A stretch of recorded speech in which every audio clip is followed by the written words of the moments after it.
청소는 이걸 무료로 푸네요. 집중하세요. 청소는 업장의 크기와 객실 구성에 따라서 다르겠지만 일반 숙박시설에서는 청소 한 명당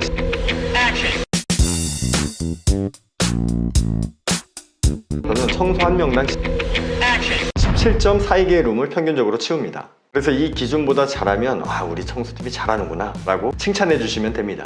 그리고 청소 시간은 한 개 룸당 2인 1조로 하면 15분, 혼자 치우면 30분, 혼자서 20객실을 치우면 지속 노동시간이 10시간이 되죠. 그러면 이 매장은 물론 힘들겠지만 평일날 2명, 주말에 4명을 쓰면 됩니다. 하지만 주말 근무자들은 대부분 파출부를 고용을 합니다. 이렇게 되면 청소 퀄리티의 문제, 주중에 노동 강도에 대한 이슈가 있기 때문에 안정적으로 운영하기 위해선 고정 3명을 두고 주말에 추가 인원을 안 붙여주고도 잘해주면 보너스를 주는 형태로 운영을 하는 게 좋습니다. 그게 더 싸게 먹히기도 하고요. 그러면 현재 이 매장의 인력 구성은 2+2로 구성이 되어 있거나 3+1 혹은 3명이 고정으로 인력이 구성되어 있어야겠죠? 저는 리더십이 좋은 사장님이라는 가정하에 청소 3명 고정으로 지출을 산정하겠습니다. 자, 그러면 프론트 근무자. 항상 수익률 계산을 할 때 지출 계산법이 다른 이유는 바로 이 프론트 근무자에 대한 지출 범위 때문에 그렇습니다. 나는 내가 1년 365일 프론트 근무를 보기 때문에 1억 투자했는데 600만 원 벌어. 수익률이 72%야. 라고 하시는 분들도 있습니다. 수익률 계산 시에 투자자는 아무것도 하지 않는다. 즉, 지배인이 있는 기준으로 계산을 해야 됩니다. 투자 대비 수익률은 내가 돈을 투자한 거에 대한 수익률이고, 인건비를 절약을 해서 얻은 수익은 자기가 인건비로 추가로 가져가는 수익이 되는 거죠.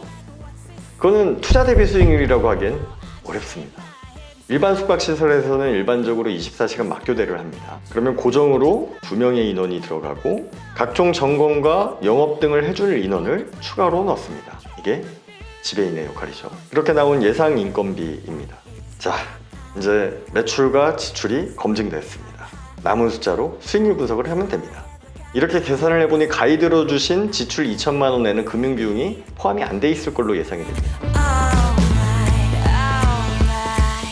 그리고 해당 매물의 공시지가 등을 봤을 때 감정가가 높지 않을 것으로 예상이 되기 때문에 15억 대출도 이금융에서 대출을 받았을 거라고 가정을 했고요. 5% 이자율로 계산했습니다. 그렇게 되면 해당 매물은 이런 숫자가 나옵니다. 그래서 9억 2천만 원의 자기자본금, 월 1,600만 원, 연으로 1억 9천만 원의 수익, ROE는 21.47%. 자, 그러면 제가 공유드린 파일에 이 숫자들을 한번 대입을 해볼까요? 그러면 영업이익은 월 5,500만 원, 영업지출은 3,237만 8천 원, 금융비용은 월 625만 원. 그러면 한 달에 1,637만 2천 원 수익.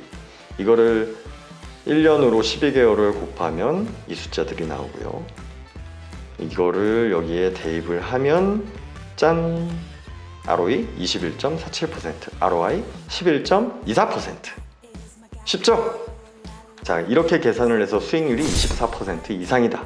그럼 A급, 18% 이상이다. B급, 18% 이하다. C급. 이렇게 분류를 하시면 됩니다.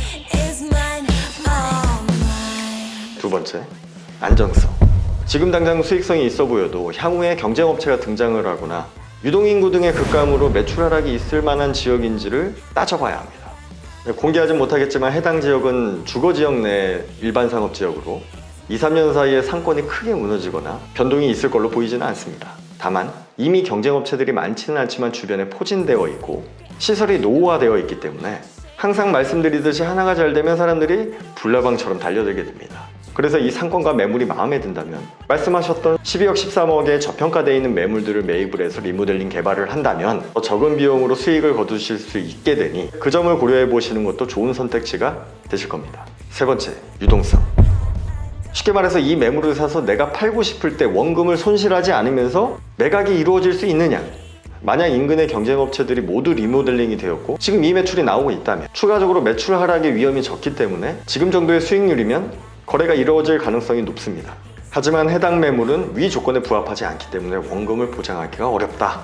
또한 부동산 운용 수익률로만 보면 안 됩니다. 내가 열심히 일해서 버는 수익보다 부동산 가치가 올라서 더 벌어주기도 합니다. 하지만 해당 지역의 경우 지방이고 공시가 상승률이 지난 5년간 2.5%, 물가 상승률 수준임을 감안했을 때, 그리고 추가적인 개발 호재를 찾기 어렵기 때문에, 또한 상권 확장 가능성도 이미 구역이 정해져서 없기 때문에 부동산 가격이 스스로 올라서 돈을 벌어주기는 어렵다. 해당 상권은 아마 대부분의 분들이 잘 모르시는 상권일 겁니다. 그런데 해당 업주분께서는 아주 잘 개발해서 투자 대비 높은 수익을 거두고 있는 좋은 사례입니다. 하지만 제가 항상 말하듯이 하나가 대박이 나면 사람들이 불나방처럼 달려듭니다. 인근에 경쟁업체가 많지는 않지만 바로 옆에 있는 숙박시설이 올 3월에 매각이 돼서 리모델링 오픈을 했고, 또 다른 저렴한 매물이 나온다면 또 매각이 돼서 위험 요소로 다가올 것입니다. 결론은 인근에 있는 다른 매물들의 매가를 확인해보고 현재 매물을 매입하는 게 좋은지, 저렴한 매물을 싸게 사서 잘 만드는 게 좋은지를 한번 고민해보시면 좋을 것 같습니다. 오늘 시간은 제가 상담을 했던 사례를 가지고 설명을 드렸는데, 이게 그냥 책상에 앉아서 짧은 시간 검토를 한 내용이라 부족한 점이 많겠지만 이런 식으로 정리를 하는구나 라고 이해를 해주시면 좋을 것 같습니다. 수고했어. 수고하셨습니다. 수고하셨습니다. 왜 이렇게 나가는지. 이번 주에 올려야 되는데 좋아요는 요새 자꾸 줄더라고요. 좋아요 여기 숫자. 감사합니다. 고맙습니다.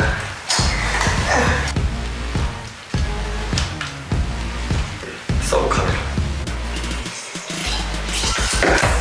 수고하셨습니다.